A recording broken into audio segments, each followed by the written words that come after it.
En esta oportunidad, en Al grano y conciso, vamos a pasearnos por el tema de la agricultura y el cambio climático en Venezuela. Para ello, contamos con dos especialistas en el área de suelos y climatología, como son Aníbal Rosales y Pedro García. Aníbal, a mi derecha, es PhD en suelos de la Universidad de Cornell. Es profesor jubilado de la Universidad Central de Venezuela. Fue director en el Ministerio del Ambiente de la Dirección de Investigación y tiene una carrera muy distinguida en todo lo que tiene que ver con la conservación de suelos y todo el análisis de suelos en Venezuela, con muchas publicaciones y mucho interés en el tema de los suelos en el país. Aníbal pertenece al Grupo Orinoco, donde lleva importantes trabajos e investigaciones en el campo que nos ocupa. También nos acompaña Pedro García.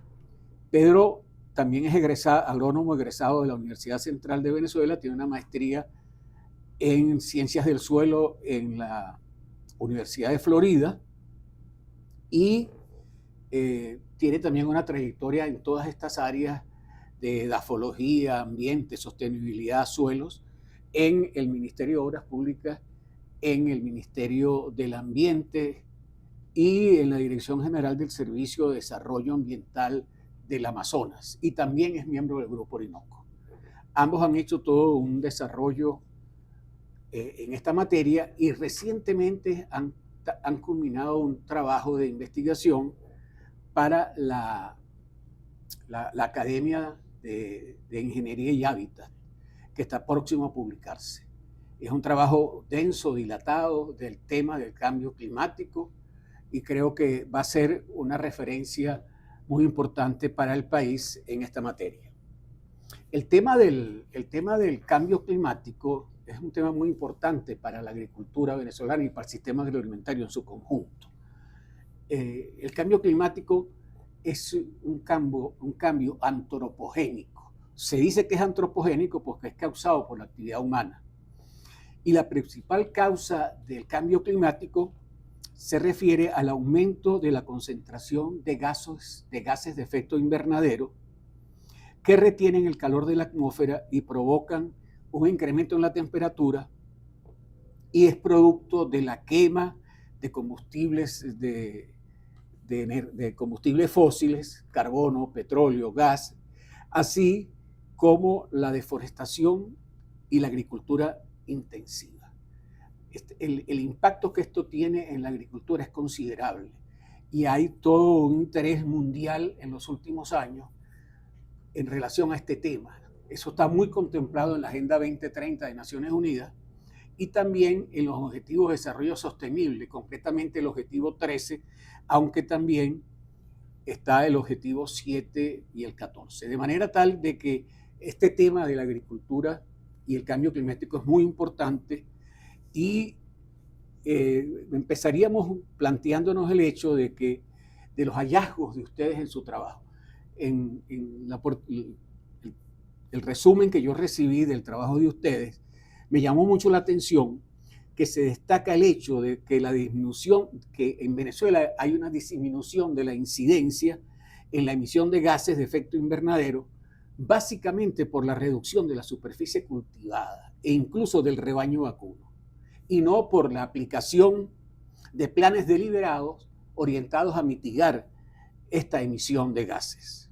Entonces, en relación a esta materia, mi primera pregunta para ustedes, empezando con Aníbal y complementando la pregunta con alguna intervención de Pedro, ¿hay algún indicador que compare los efectos de gases invernaderos antes del 2008 o hasta el 2008, que es el año pico histórico tope de crecimiento de la agricultura en el país en años recientes, y digamos el año 2020, cuando disminuye el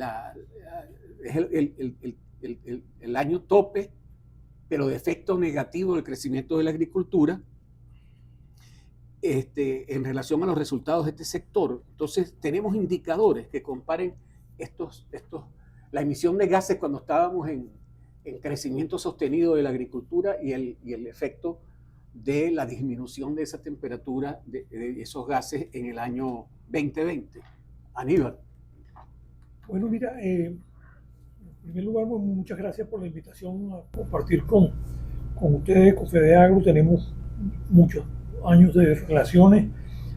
Una vez más estamos aquí compartiendo con ustedes algunas de los resultados de los trabajos que hemos hecho, donde Pedro García y yo hemos trabajado.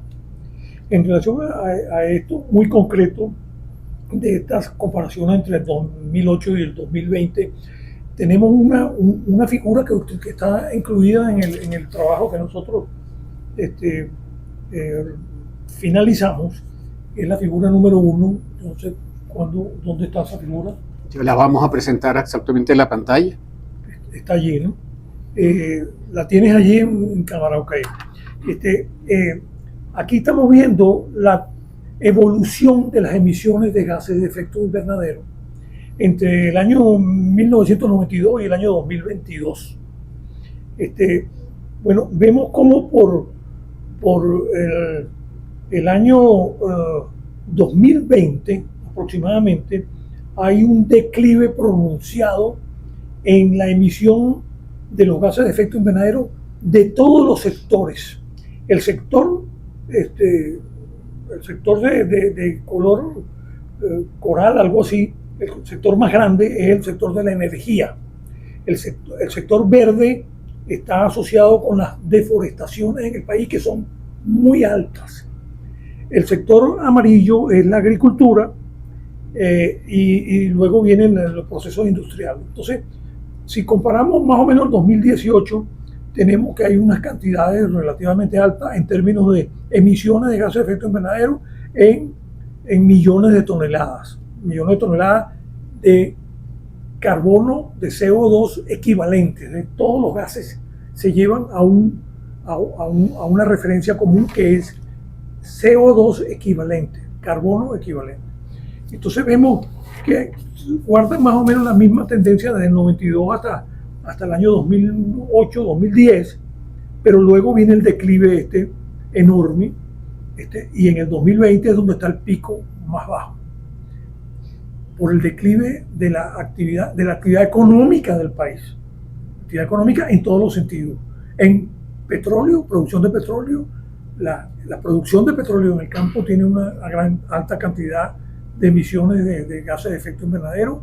Sabemos los mechurrios, sabemos la quema de gas en la producción, pero también en las refinerías, que tenemos muchas refinerías, varias refinerías que también emiten mucho. Entonces, la declinación viene en la energía, en el sector de energía, pero inmediatamente igualmente viene en la deforestación, porque hay menos actividad agrícola, menos deforestación de pequeños agricultores, porque la agricultura pasa a tener una menor referencia nacional, y la propia actividad agrícola, las prácticas agrícolas, mecanización, uso de fertilizantes, etcétera, todo se viene y se desploma. Y esto logra que en el año 2020 son las cantidades más bajas. Eso quiere decir, Aníbal, que si nosotros tuviéramos un compromiso con los objetivos de desarrollo sostenible, de reducción o la mitigación de los gases de efecto invernadero, lo estamos logrando sin proponerlo. Exactamente. Y que tendríamos margen incluso para incrementarlo. Sí, no, esto se puede confundir que hay unos planes deliberados de mitigación, de reducción de emisiones de gases de efecto invernadero, cuando no es verdad. El país no se está haciendo absolutamente nada para mitigar esto. Hay una acotación importante de ese gráfico, es que se dice que la agricultura es una de las grandes emisoras de gases de efecto invernadero, y el gráfico dice que no lo es.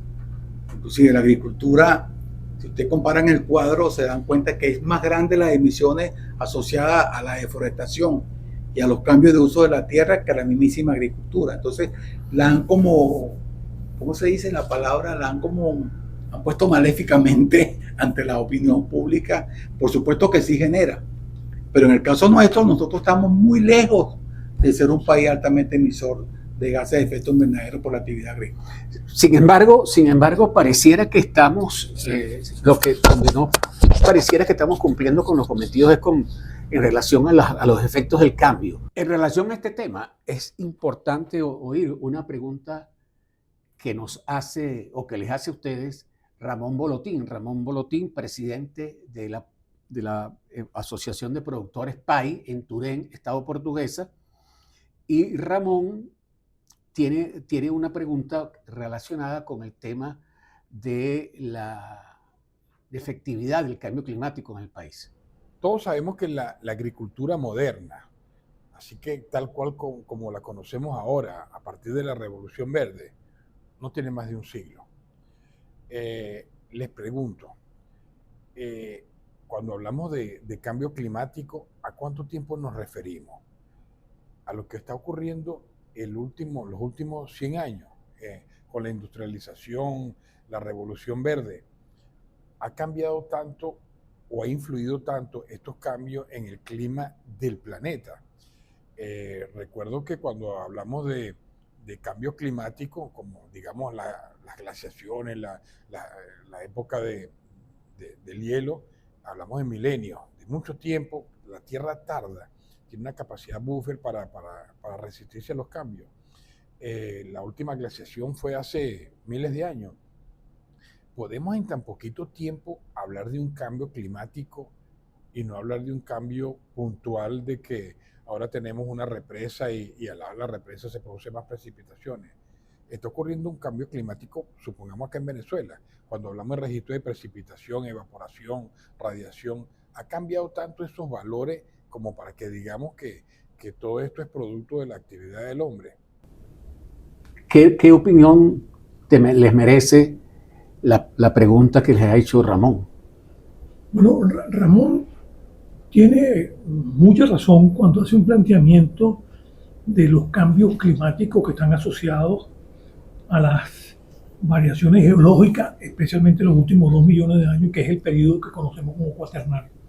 En el cuaternario, en los últimos 2 millones de años, han habido una serie de altibajos, de periodos que llamamos glaciaciones, en el cual las temperaturas han bajado significativamente en el planeta, y interglaciaciones en el cual las temperaturas han subido, y esto hay evidencias de unas 4 glaciaciones principales. Sin embargo, dentro de cada uno de estos ciclos de glaciación e interglaciación hay también pequeños cambios que también no son detectables. Nosotros que trabajamos en suelos, este conocimiento sobre el cuaternario es fundamental para poder entender la distribución de los suelos, la edad de los suelos, la cronología, etcétera, etcétera. Entonces, él tiene mucha razón en esto. Ahora, el cambio climático al cual nos estamos refiriendo es un cambio que se está sucediendo en los últimos, como él mismo lo dice, en los últimos 100 años, 120 años, 150 años. ¿Y qué vinculaciones hay entre ambos procesos? Bueno, en este momento, Pedro y yo hemos conversado sobre esto. En este momento, la demanda, el consumo de barriles de petróleo en el planeta, en el globo, en el mundo, está en 100 millones de barriles diarios.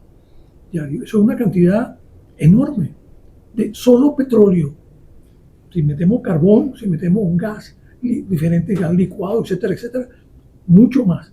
Entonces, se está quemando 100 millones de barriles en petróleo, y mayormente asociado con combustible. Entonces, en los últimos 100 y pico de años hay unos elementos adicionales, que es la acción antrópica de la quema de los combustibles fósiles. Esto es evidente, comprobado, que hay un efecto invernadero, como ha dicho Germán en la apertura del programa de hoy. Hay un efecto invernadero, un efecto de calentamiento global por la acumulación de los gases de efecto invernadero como un techo sobre la atmósfera terrestre. ¿Y cuánto quemábamos de petróleo hace? Bueno, en 1920 creo que tenemos una cifra por ahí de 30 millones, algo así. por año, 30 millones en un año, en el 1920. Y ahorita estamos en 100 millones en 100 un millones día. por día. Podemos sacar una cuentica allí con una multiplicación de qué significa esto. Ahora, las evidencias son claras. Hay un panel intergubernamental de cambio climático que reúne a 5.000 científicos en el mundo y que todo esto está estudiado y que todo esto está simulado, que todo esto está realizado y las evidencias son claras de que hay un efecto invernadero claro. Entonces, esto es lo que yo creo que le responde a... Perfecto. Sí, déjame decir algo. La pregunta de Ramón que no deja de ser muy interesante, pero eso que acaba de mencionar Aníbal, esa generación de gases de efecto invernadero se ha magnificado en estos últimos 100 años.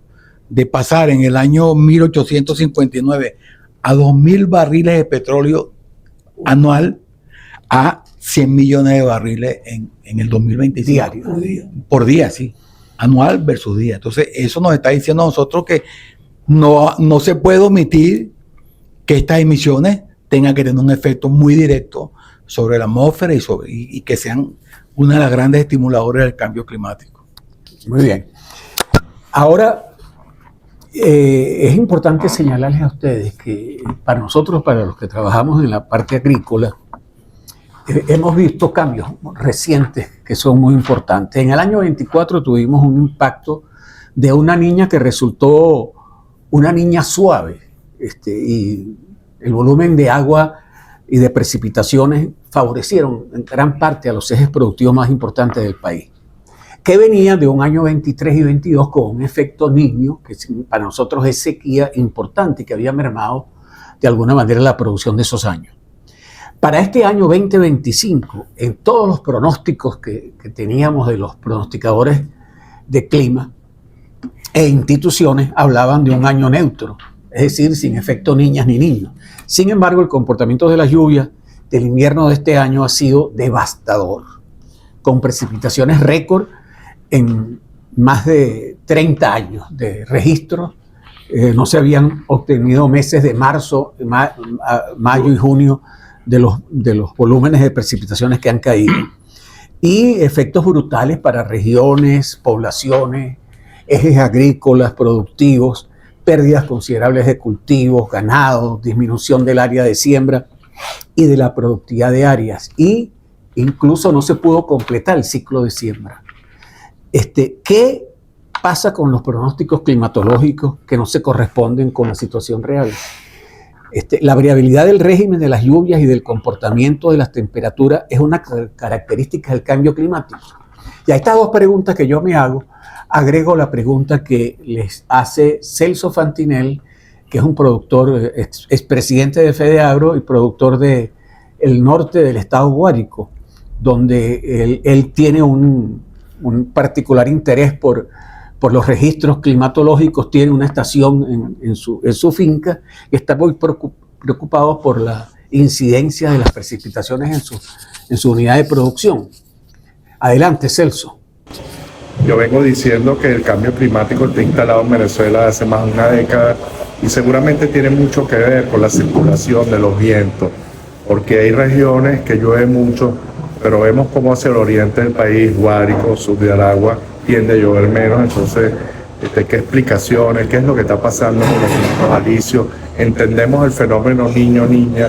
Se supone que era un año neutral y fíjense, aquí hay fincas donde han recibido ya más de 1.800 milímetros de lluvia en los meses de invierno, de manera que en qué nos puede ayudar el Grupo Orinoco y sus expertos para entender qué está pasando con el clima aquí en Venezuela. Pedro, ¿qué nos puedes decir con respecto a estas características que ha tenido el régimen en los últimos años de lluvias aquí en el país y las preguntas que nos hace Celso? Exacto. Fíjate, sabemos que de los alisios depende básicamente la mayor parte del clima en la franja tropical, donde estamos los venezolanos ubicados. Y definitivamente el cambio climático también está, teóricamente, o según los resultados de las investigaciones, está haciendo incidencia en los vientos alisios. ¿Qué provoca esa incidencia del cambio climático en los vientos alisios? Bueno, un debilitamiento de los vientos alisios que provoca que las zonas de lluvia sean más extensas que lo normal. Eso por uno.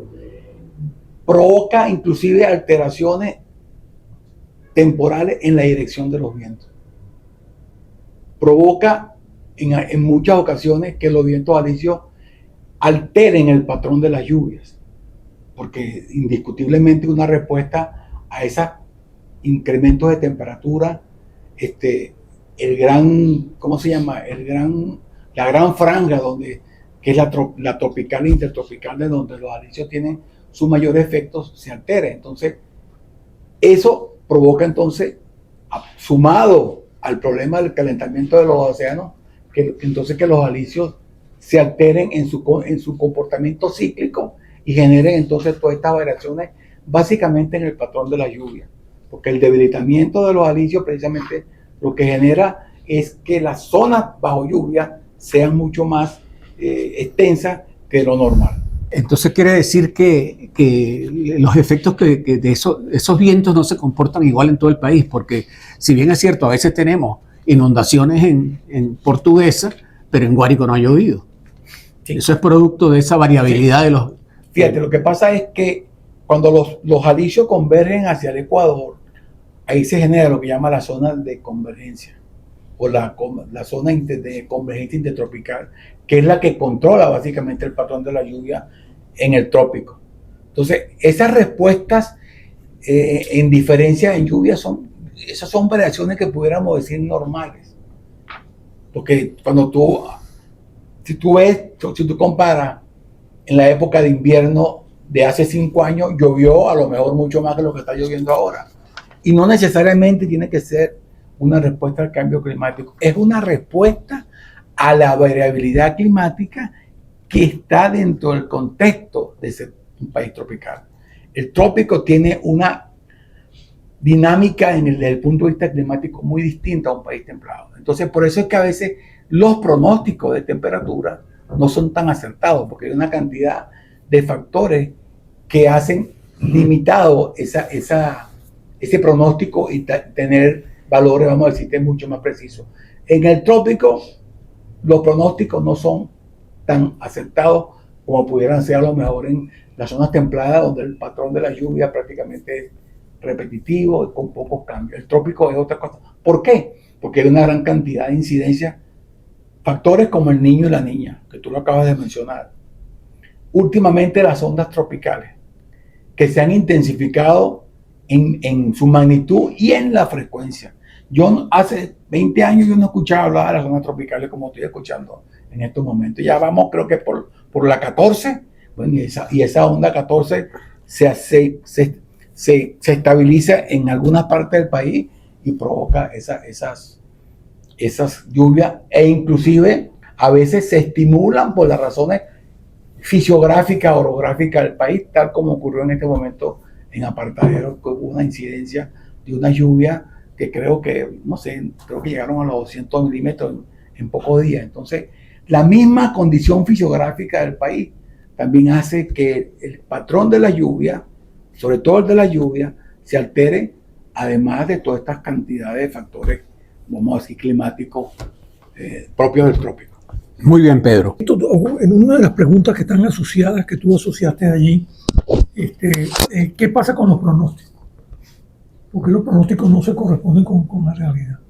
Bueno, los países desarrollados tienen unos sistemas de pronósticos realmente muy desarrollados, muy inteligentes, muy basados en una red de información impresionante.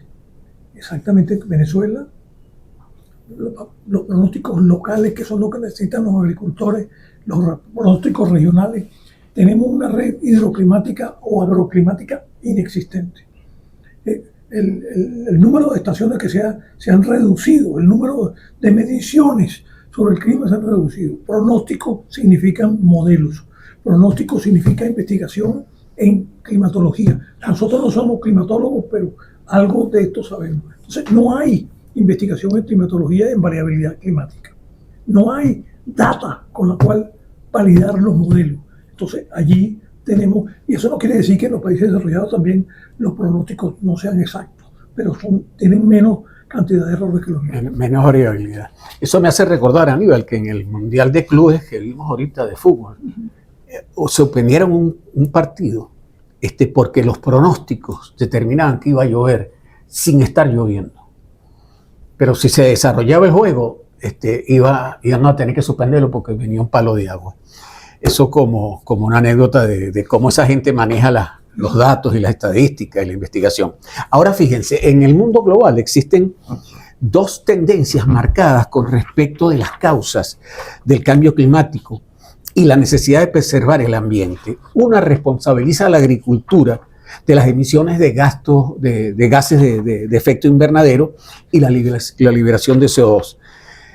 Y apoya políticas públicas basadas en la sostenibilidad y orientadas a disminuir el uso de agroquímicos, la reducción del rebaño bovino, de la mecanización agrícola y de sistemas agrícolas anaeróbicos, entre otras prácticas. La otra tendencia marcada es aquella que considera que distintos sectores, distintos a la agricultura, superan con creces la emisión de gases de efecto invernadero y están en desacuerdo con las restricciones referidas anteriormente, argumentando que por razones de seguridad alimentaria, de ingreso de la población rural, de las externalidades asociadas a la agricultura, pesan mucho más que las razones ambientalistas. La pregunta en este caso para ustedes dos es que en países como el nuestro, que cultivamos solo una pequeña parte del potencial de tierras agrícolas, esta es una pregunta que tengo para el final, debemos tomar partido por una de estas dos tendencias, o sea, la de que la agricultura es la principal emisora de los gases de efecto invernadero, o debemos optar por un patrón de comportamiento que tome elementos de estas dos tendencias, es decir, que sí contamina, sí tiene efectos invernaderos, pero tampoco tiene que restringirse las prácticas agrícolas o reducir el rebaño, y eso ha dado lugar a algunos hasta enfrentamientos y hasta partidos políticos se han creado en Europa que defienden la tesis de que hay que mantener la agricultura, digamos, en su dimensión más adecuada y que de alguna manera tenga correspondencia con la sostenibilidad del ambiente, pero que no restrinja las posibilidades del crecimiento agrícola. ¿Qué dicen de eso? La primera tendencia, como tú bien la has llamado, la primera tendencia es la que le atribuye a la agricultura las principales emisiones de gases de efecto invernadero. Yo creo que eso está equivocado. El gráfico número 1 que presentamos anteriormente nos señala la evolución de las emisiones de gases de efecto invernadero y en ningún momento en los últimos años la agricultura está por encima de la energía en Venezuela. Lejos. Entonces, no es verdad. Por otro lado, hay una cantidad de prácticas agrícolas que tienden a mitigar la emisión de gases de efecto invernadero, la siembra directa, tú lo señalabas allí, una cantidad, el no uso o el uso restringido de fertilizantes químicos, el combate de plagas y enfermedades con fungicidas y con plaguicidas en general. También creo que se mencionó el uso de variedades de cultivos resistentes o tolerantes a los cambios climáticos, por ejemplo, al incremento de la temperatura, que es un factor determinante en el cambio climático, es el incremento de la temperatura. Entonces, en los países, ni siquiera en los países desarrollados, en los países que tienen una agricultura pujante, que todavía están en desarrollo, en muchos que son de los países latinoamericanos, tienen 30, 40 años mejorando cultivos con fines de encarar el problema del cambio climático. Cultivos tolerantes a los déficits hídricos, cultivos tolerantes al aumento de la temperatura, cultivos tolerantes a plagas y enfermedades.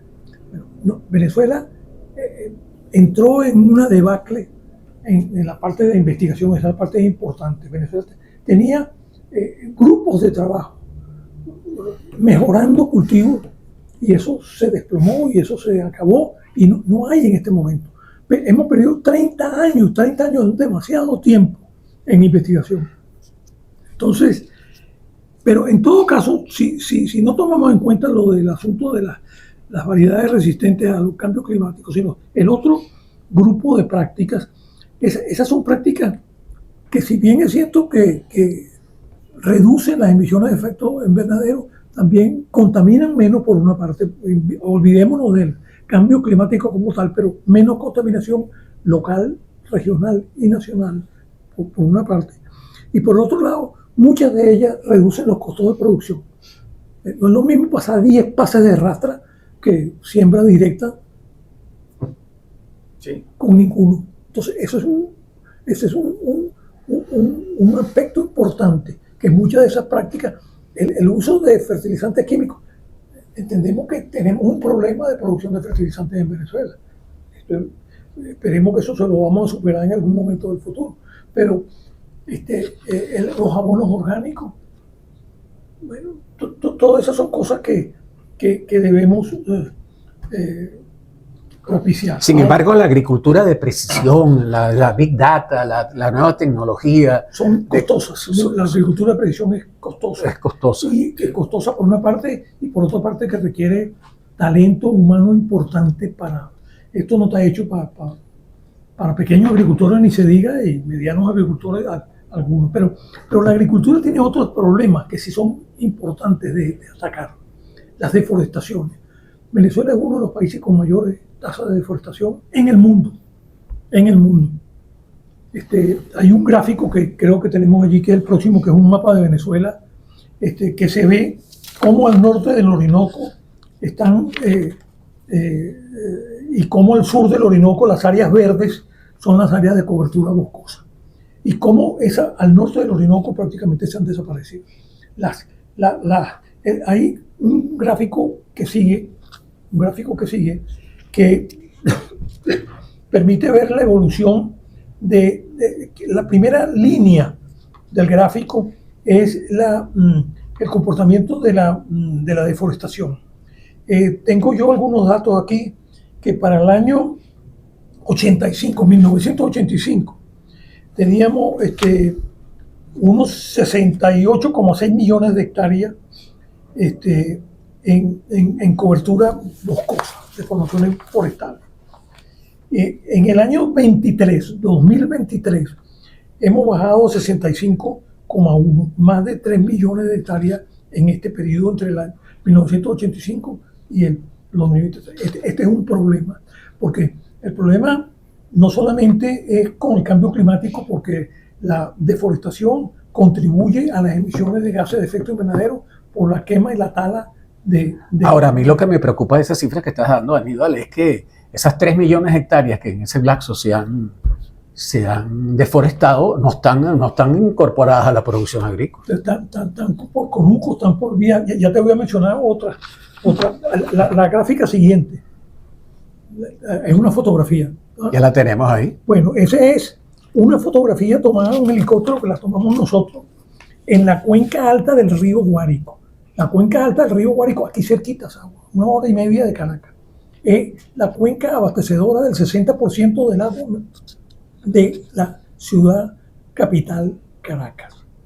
Bueno, eso que están viendo allí es una explotación extensiva de ganado. Eso se llama pie de vaca. Es decir, el ganado está allí pastando lo que quedó después que deforestaron toda esa cuenca. Y vean lo que tenemos allí.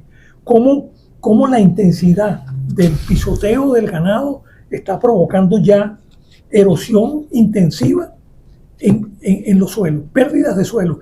El agricultor tiene en sus manos un capital importante natural, que son los suelos. Y eso es lo que tiene que ser conservado. Y el suelo, además, es un sumidero de gases de efecto invernadero. Es un sumidero de CO2, de carbono, por la vía de la materia orgánica del suelo. Aquí lo estamos perdiendo, por una parte. Y por otro lado, este sedimento que es arrastrado va al embalse de Camatagua. Y el embalse de Camatagua se está reduciendo su volumen. Y hay 3, 4, 5 embalses en Venezuela que se han perdido completamente. Pedro, ¿qué medidas deberíamos tomar para mitigar la emisión de estos gases? y estas prácticas tan abrasivas contra el ambiente, que no requieran una inversión de capital considerable, habida cuenta de las limitaciones que tenemos de crédito y otras cosas. Bueno, mira, cuando hablamos de medidas, vamos a hablar de medidas de mitigación, en este caso, que es lo que estamos discutiendo. Hay unas que son sumamente costosas, por ejemplo, lo que mencionó Aníbal de la agricultura, ¿cómo se llama? La agricultura de precisión. Esos son costos, eso es una tecnología sumamente costosa. Y como ella hay otras más que, bueno, que requieren una gran inversión de capital. Pero hay unas más modestas que para su implantación se requiere verdaderamente un cambio de actitud de nuestros productores. Nuestro productor siempre tiene como miedo de querer cambiar lo que tradicionalmente viene haciendo para hacer una transformación en su sistema de producción. Pero mira, de esas medidas que no implican un mayor costo están la rotación de cultivo, que tiene un efecto importantísimo, porque la rotación de cultivo lo que te hace es romper en algunos casos los ciclos de las plagas. Y la rotación de cultivo te mantiene un poco esa producción y esa protección del suelo y esa incorporación de materia orgánica. Una de las principales ventajas de la rotación de cultivo es reducir precisamente el uso de biocidas para el control de plagas. Otro, la reducción de los agroquímicos, que es difícil convencer a los productores que dejen de utilizar fertilizantes o que dejen de usar biocidas. Pero es necesario hacer el cambio.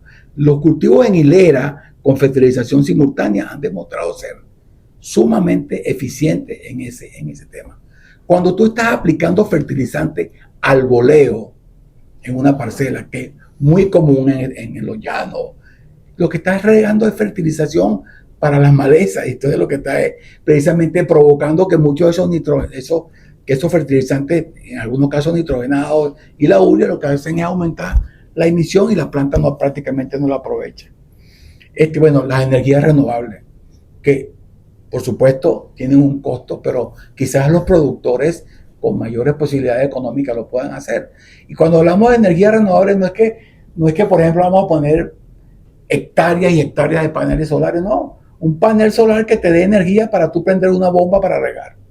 Un panel solar que te dé energía para tú mover un molino o para la electricidad en tu casa. No se habla de hectáreas de paneles solares porque sabemos que eso también tiene un costo cuando estamos hablando de una magnitud que se va de las manos a los muchos productores. Bueno, otro elemento importante, medida de mitigación, es la incorporación de los residuos de cosecha para aumentar el secuestro de carbono y mejorar la fertilidad del suelo y sus propiedades físicas como el almacenamiento de agua, la estructuración, etc. Una práctica que no cuesta nada. El uso de la cobertura, lo que estamos planteando ahorita de la agricultura regenerativa. Sí, señor. Pero fíjate, hay una cosa importante que es quizás la más económica. Dejar de quemar los residuos. Es común y la caña es uno de los cultivos que tiene esa práctica. Quemar, bueno, eso es carbono que se está generando en la atmósfera. Si tú incorporas esos residuos de cosecha en ese ciclo de nutrientes, estás mejorando la fertilidad del suelo. O sea, hay prácticas que no implican costos muy grandes, pero sí implican un cambio de actitud en los productores nuestros. A propósito de eso, Daniel Doracio, que es director general de FEDEAGRO, electo recientemente en la Asamblea de FEDEAGRO, tiene una pregunta alrededor de las estrategias para mitigación de los efectos de los gases de efecto invernadero. Daniel Doracio, adelante, mi pregunta Daniel. es la siguiente. Quisiera saber qué opinan ustedes sobre cuáles pudieran ser otros mecanismos para mitigar los efectos del cambio climático, debido a que últimamente hemos escuchado que algunas tecnologías que se han hecho públicas, como por ejemplo de energías renovables, paneles solares, molinos eólicos, automóviles eléctricos, que si bien es cierto, en principio pareciera que contribuyen a mitigar la emisión de gases, pero ahora se está hablando de que contribuyen también en el momento que pierden su vida útil a un costo asociado a lo que es una parte de reciclaje. Igualmente, en el caso de los paneles solares, se están cubriendo montañas en Europa, lo he visto en Italia, en España, y eso elimina también la cobertura vegetal que puede contribuir a ese efecto. Entonces, digamos, tiene un efecto inmediato en mitigar los cambios, pero después un costo asociado que quisiera saber si a lo mejor es más de lo que estamos ahorrando, ¿no? Entonces, si esas no son las tecnologías que pudieran ser, ¿cuáles en su juicio pudieran ser las nuevas tecnologías que ayudarían a eso? Pedro, ¿qué le respondes a Daniel Doracio? Mira, Daniel no deja de tener razón con respecto a esa chatarra tecnológica que él menciona, pero en la agricultura no estaríamos hablando de esas magnitudes. Yo imagino que esos son paneles que fueron utilizados para generar energía en centros urbanos, en ciudades, en grandes industrias. Para la agricultura no estaríamos hablando de esas magnitudes, pero desde luego que si hay, como en todo, siempre hay residuos. Ahora, estos residuos está demostrado que la mayoría, casi en un 95%, son reciclables. Muchos de los compuestos y sustancias que son utilizadas para la producción de los paneles se pueden reciclar. Se pueden reciclar. Ahora, no hay duda que verdaderamente sí, bueno, no hay nada perfecto, pero yo sí creo que para el caso nuestro en la agricultura, nuestra demanda de energía solar no significa, claro, a no ser que tú quieras que todos los tractores sean eléctricos y funcionen con electricidad. Yo creo que estamos todavía un poquito lejos de ese nivel tecnológico y seguiremos trabajando con diésel, que quizás hasta creo que contamina menos que la gasolina. Pero aparte de la pregunta que él hace, que la mencionamos hace poquito, las prácticas que yo mencioné, rotación de cultivo, uso de la reducción de los agroquímicos, evitar los incendios, inclusive para la ganadería ya hay una cantidad de propuestas de reductoras de emisiones, que son la ventilación de los sitios donde están los animales, cambiar la urea por nitrato de amonio, que es menos, ¿cómo se llama? Menos emisor de NOx, el uso de ureasa para poder un poco reducir el tiempo en que la urea se expone para que sea asimilable. O sea, hay una cantidad de razones, no quemar los residuos. El estiércol se debería cubrir para que esas emisiones no estén constantemente, inclusive con paja seca, porque leí un artículo donde decía los resultados favorables de cubrir o enterrarlos para que no haya tanta emisión. O sea, hay que ingeniársela. No creo que haya una receta para que los agricultores, pero ya nuestros agricultores se las ingenian y estoy seguro que ya habrá cosas que no conocemos que están ya en ese proceso, en esa marcha. Aníbal, nos quedan 3 minutos y quiero hacerte una pregunta fuera del contexto del cambio climático. Te agradezco que si tienes algo adicional lo hagas cortico para entrar en el otro tema que quiero. En relación a la pregunta de Celso, no hay duda. De Daniel. Sí, de Daniel, perdón. De Daniel. Sí. No hay duda que la energía generada por fotovoltaica, en el caso de la fotovoltaica, que es el caso que él plantea con el asunto de los residuos, que no hay duda que es verdad, que eso es así. Pero esa energía tiene 0 emisiones de CO2. La fuente es inagotable y es limpia porque es el sol. No es una gandola de gasolina ni de gasolina, ni es un camión de carbón, el sol. Y contribuye obviamente esto a la mitigación del cambio climático. Ahora, es verdad que tiene problemas del manejo de los residuos. Por otra parte, también quería hablar de lo que había mencionado Pedro en relación a las prácticas de mitigación, que lo ha mencionado también Germán, de rotación de cultivo, de reducción de los fertilizantes inorgánicos, del combate de plagas y enfermedades. Creo que es importante agrupar este número de prácticas, integrarlas en unos paquetes que llamemos, y que lo han llamado a nivel internacional, sistemas de producción climáticamente inteligentes, y no prácticas individuales. No, que los agricultores usan rotación de cultivo y otro por allá usa siembra directa y otro no. Debemos procurar que la gente asuma un paquete de producción climáticamente inteligente. Eso significa un problema de actitud, de cambio de actitud de un agricultor. Y eso no es fácil. Eso no es fácil. Okay. Mira, Aníbal, nos quedan muchas cosas en el tintero aquí de lo que teníamos planteado, pero se nos está consumiendo el tiempo de manera muy rápida. Pero yo no quería dejar este programa con la intención de que lo podamos tomar a futuro, planteándote el tema del uso actual de la tierra en Venezuela. No tenemos data, o al menos la desconocemos, del uso actual de los suelos en Venezuela. Y los últimos levantamientos disponibles son de muy vieja data. Adicionalmente, el censo agrícola, el último censo agrícola que tuvimos nosotros es el año 2007.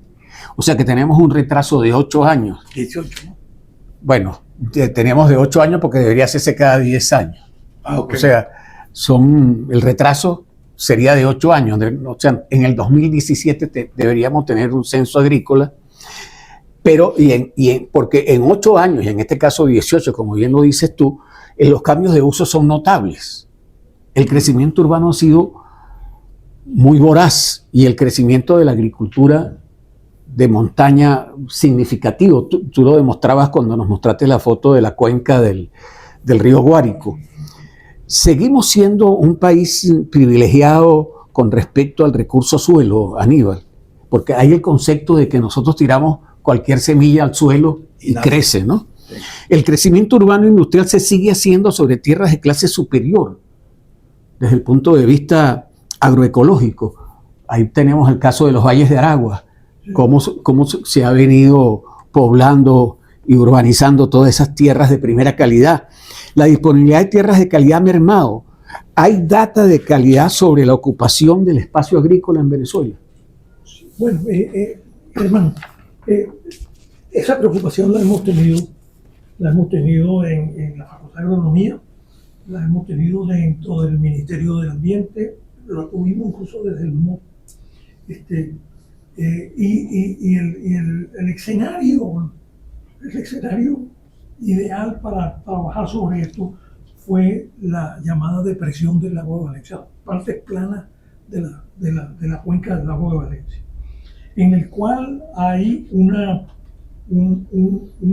intensidad en el uso urbano, un crecimiento de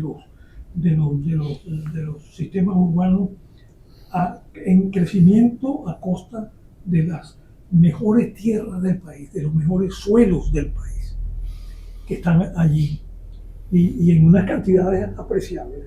Para tener una idea, en el año 1950, el 5% del territorio estaba ocupado por áreas urbanas, que eran 8.400 hectáreas. En el año 2017,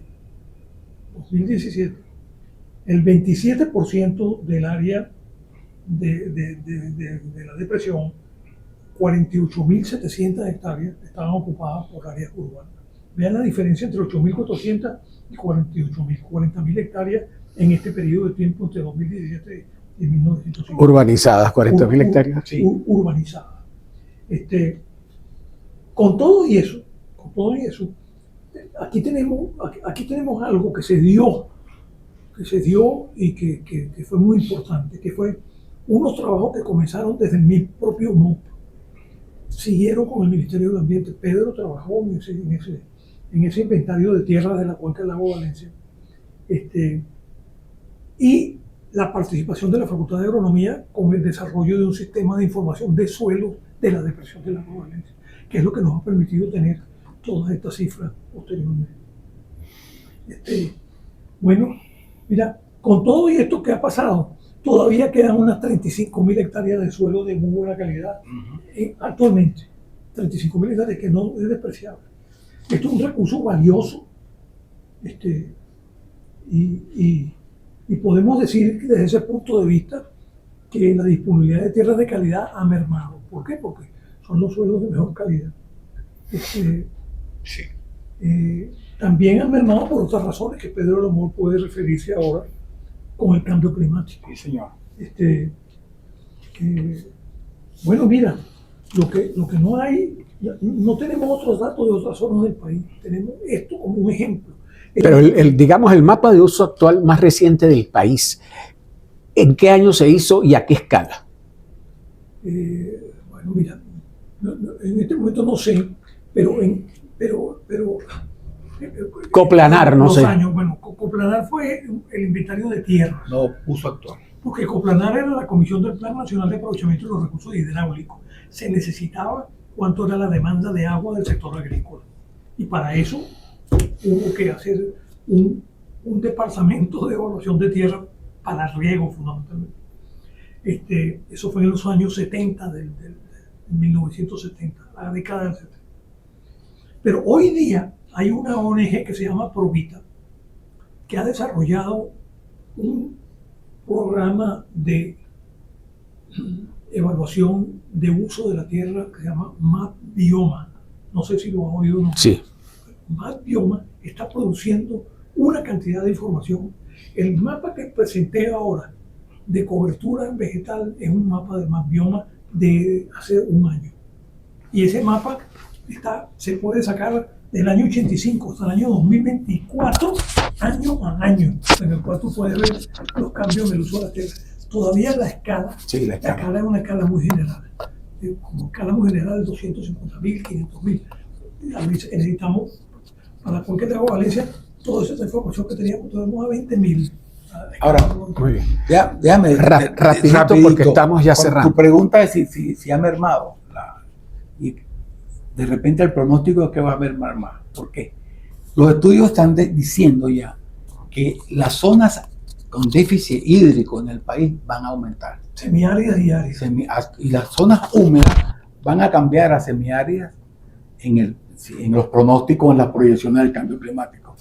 O sea, imagínate los llanos orientales de la mesa de Guanipa con menos agua y sobre sustratos arenosos. Entonces, si no hay una implementación y una protección de la cuenca para garantizar el agua, para irrigar esos suelos, bueno, la agricultura está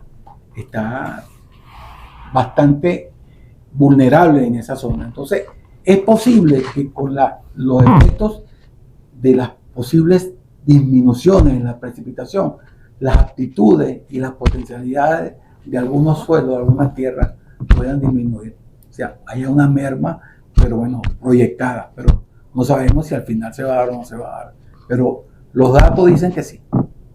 Bueno, yo les agradezco muchísimo toda la información que ustedes nos han suministrado. Creo que el programa despierta el interés por el tema de la sostenibilidad, del recurso suelo, del recurso agua, del cambio climático, de los efectos invernaderos sobre la agricultura y la necesidad de proteger cuencas, ambientes y desarrollar una agricultura consona con las necesidades, pero que también preserve el suelo y esté en armonía con ellos, y eso requiere políticas públicas, requiere inversiones, requiere investigación, requiere desarrollo, y ahí estamos todos comprometidos. Yo les agradezco mucho a Aníbal Rosales y a Pedro García por el tiempo, por la dedicación, por el esfuerzo que hicieron en contestar unas preguntas que de alguna manera querían un desarrollo mucho más alto, y nos veremos en otra oportunidad tratando otros temas, que ustedes son personas que tienen un conocimiento muy amplio de todo lo que es la agricultura venezolana, y por eso siempre en los eventos y en las discusiones que hemos tenido, los hemos tenido ustedes como colaboradores. Muchísimas gracias. Gracias, hermano. Gracias, muchas gracias. Gracias a todos.